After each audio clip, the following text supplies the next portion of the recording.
Tabcorp takes its responsibilities seriously. We all have a role to play in meeting regulatory obligations to know our customers and report large transactions. So you ask, what is a large transaction? A large transaction is one where the total value of either debits or credits forming any part of the transaction is $10,000 or more. These can include bets, winnings, vouchers, deposits, withdrawals, FPOS, cash out, or combinations of these. Tab terminals automatically block large transactions so that you can collect the required ID before processing.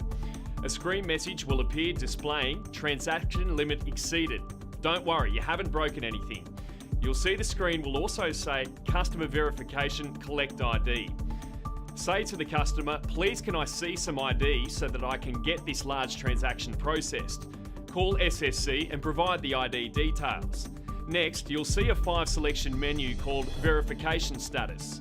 For all selections, your role is to capture information on the LTR form, retain it in the venue, and call SSC. If SSC validates the ID, that's great. Select SSC Verified. SSC will help you process the transaction that caused the terminal to block. There may be exceptions and some customers won't have ID.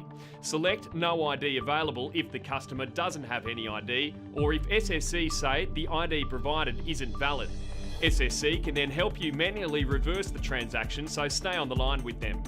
Select Under Duress if you feel your physical safety may be threatened by refusing service.